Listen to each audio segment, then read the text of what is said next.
Hey everyone, SYNTHPOP here, the internet's busiest music nerd.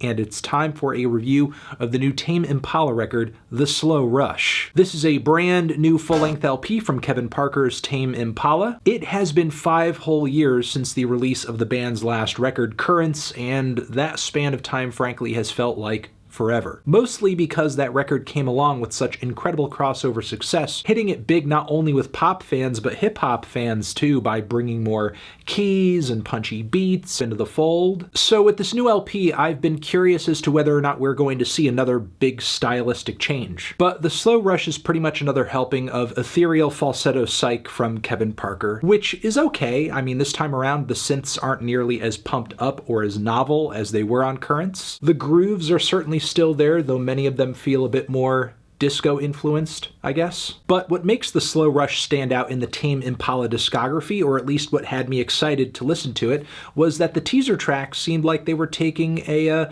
pretty introspective and personal turn. A lot of themes having to do with memory and past experiences, time passing as well, like on Lost in Yesterday and Posthumous Forgiveness, It Might Be Time. Kevin is really using these dreamy, psychedelic beds of instrumentation to explore some very serious personal pain. And from the singles, it sounded like he didn't need to kneecap the instrumentals or the songwriting to make it happen. Like on Posthumous Forgiveness, which features these twinkly, sad guitar leads set to some very airy and dramatic organs. It feels like I'm exploring or I'm just lost in an endless desert waiting for heat stroke to take me. Kevin on this track is singing his heart out about his estranged father. He's gone now and he wishes that he had the ability to reconnect with him and tell him about his new life and everything that music has brought him, and I guess try to reconcile some of this hurt. I love the rushes of glossy chords, the woozy synth leads, the instrumental switch up in the second half. It's a very beautiful, dramatic, compelling, multi-phase track. We get more infectious grooves and bass on Lost in Yesterday, with Kevin once again lyrically dwelling on the past. With the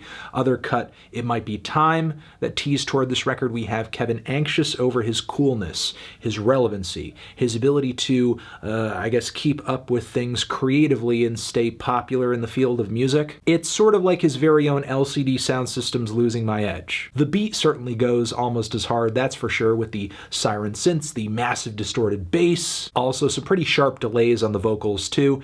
It's maybe the closest thing this album has to a rager. And sure, while it was a little too easygoing for my ears, the track Borderline I thought was a decent taster for this record too. In fact, the beat on this thing and some of the vocalizations, along with the slightly dreamy aesthetic, reminded me of like a Gorillaz track. Maybe if things were more upfront and there were a vocal guest or two on it, it certainly could be. Honestly, I'm just happy Patience didn't end up being on this record, because that was a bland single. So going into this, I was pretty excited that I would like the whole thing, especially given how good these teaser tracks were, and also just that I've generally been sad that I don't tend to enjoy Currents as much as many fans do, and have always thought Tame Impala could do better, and maybe this will be that record. But the deep cuts on this thing do reveal some redundancies and a lack of creativity on the sound play side of things as well. Something I think is pretty key to the psych genre generally. While the reverb on this thing and the delays and the bright sheen on most of these tracks do check some basic boxes, I'll say this is no Flaming Lips when it comes to sonic excursions. It's not even really much of an MGMT either. If you really want an example of how texturally unadventurous this project is, then maybe give a listen to the song Instant Destiny. Kevin's opening vocal melody on the track is pretty good. Actually, I don't really mind the tune all that much, but come on.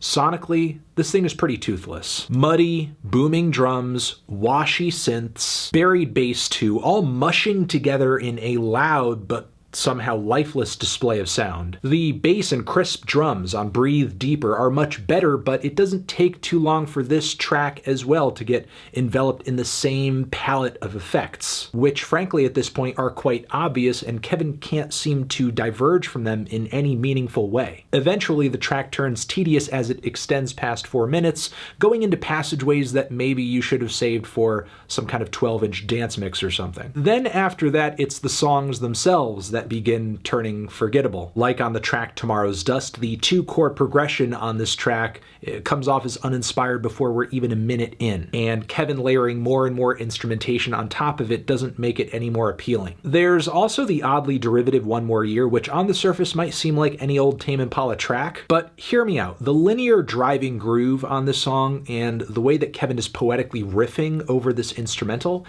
it kind of reminds me of like some Fear of Music or Remain in Light era Talking Heads, but obviously way dreamier in typical Tame Impala fashion. But Kevin doesn't come off in the track with enough eccentricity or presence to really sell it. The greatest deep cut this thing has to offer is easily the song On Track, which is a stunning ballad with powerful keys, spotlit lead vocals, some dramatic drums to it. Sounds like an idyllic, dreamy image of the 70s, with lyrics about getting up, dusting yourself off, getting back on track after horrible things have been thrown into your lap. The record's final leg, I think, is okay, especially given It Might Be Time and Lost in Yesterday. The song It Is True does save one of the nastiest grooves for the end of the LP, though it's not one of the stronger songs here. It does kind of bow out without having developed anything significant. And Glimmer is a kind of dull 2-minute interlude that wasn't entirely necessary, and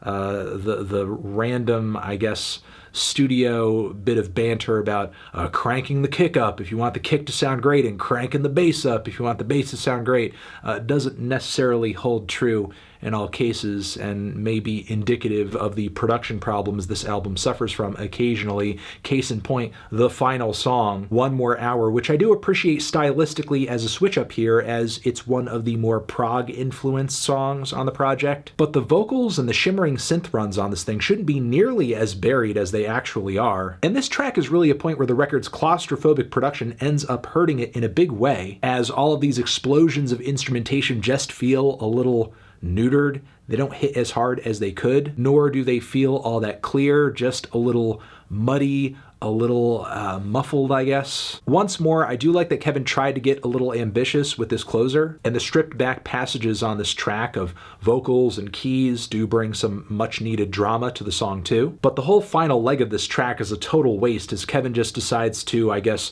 feed the whole goddamn thing through a phaser, and it just sounds like just combining mush with more mush to create this giant orgy of mush. At this point, we're just goofing off with the same handful of effects that we're placing on almost every other song here. So while I do think that this record does have some good songs to its name and a very cool, pillowy exterior that is vaguely psychedelic, there are some moments here where, the vocals are a bit weak.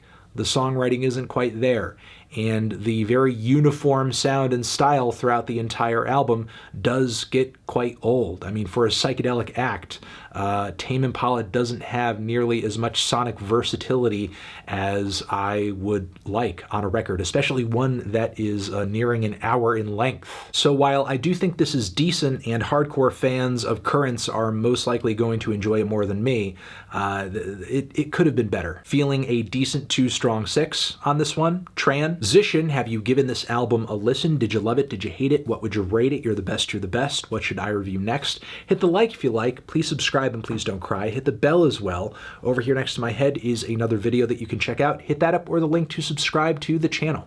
Anthony Fantano, Tame Impala, The Slow Rush, forever.